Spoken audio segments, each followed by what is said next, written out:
yooyu seen bëgg-bëgg la ñu wax. mais dafa am tamit lu fi nekk muy la réalité. muy dëgg gi muy li code électoral bi wax. tey code électoral bi moo empêché Khalifa Sall nekk candidat code consensuel bu 1992 précisément donc tey acte bu ñu fi mën a posé muy seen conférence de presse bi ñu wax démb que ni Khalifa day nekk force candidat loolu si mi ngi suñu kanam mais li loi bi wax dafa leer Khalifa mënagul nekk candidat parce que tey jii nii dafa am lu war a leer te xëy na loolu buy leer solution politique lay mën a doon.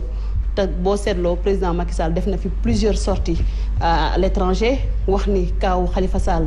ak ki nga xam ne ni mooy Karim Wade tey war nañ ko mën a xoolaat ne serait-ce que sax pour Sénégal am jàmm. ñu bëri jàppoon jamono jooju ni le processus était enclenché ñu dem ba ci biir aussi gis waa CUDIS amoon benn taxawaay boo xamante ne ni ñenn ñu bokk ci acteur de l'opposition sax jàppoon nañ ne CUDIS président Macky Sall daf leen bëggoon a jaar si ñoom. pour bëgg a amnistie ñooñu donc mu juróon coow lu bëri xëy na processus bi enclenché nañu ko mais xëy na des na. mais li wër te wër mooy Khady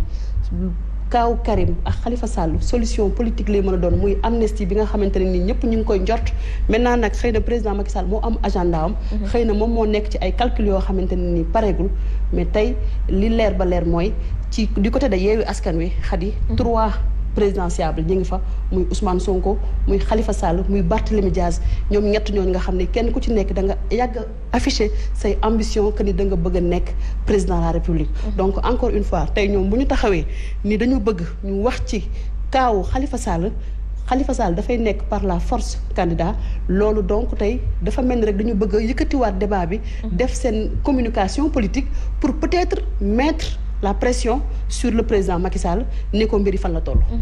Mansour solution politique xëy na ndax ci wàllub yoon moom Khalifa Ababacar Sall ci wàllub caisse d'avance bi kenn setalagu ko ci. politique boobu salte balaa la lay yoon. ba tax waaye yoon def conférence de presse démb di tontuwanteeg waa politique mooy wane ni pëcc xoon ba xàmmeetuñu cere jeeg meew mi ak baase bi. boole rëmb naan rek baa ñu boole tuur jamono ji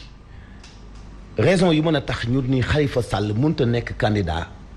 jiite liste nationale ci élection législative laa xamul lan la wax dëgg yàlla moom laa xamul lan la comme nag tudd nañ ci wàllu politique nit ñi dañuy pëndal di nappaate waaye yeewi ngir wàllu politique mais ñi ko bëgg a xañ Khalifa Sall itam dañuy pëndal sukkandiku ci yoon jàpp ni dañ koy tuumaal wàllu instrumentalisation ak topp nguur ba tax démb ñu ni déet bu leen ñu tuumaal ay nitu nguur ay fonctionnaire lañ di tontu def point de presse lan lay wane ak yoon mit bi ci nekkoon secret bi ci nekkoon ñàkk tontu bi ci nekkoon dem ba finalement ñu génn uniquement pour tontu Ousmane Sonko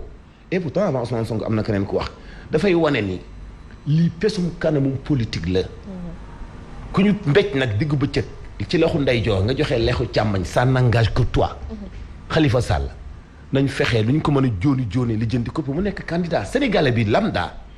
waratu sukkandiku ci ay jéego yu politique pour xañ beneen sénégalais bi droit bi nga xamante ne bii am na ko comme politique lañ ko defee nag bal ma jooy jàpp ñu naan justice affaire bi politique la. politique moo ko dugal justice politique la.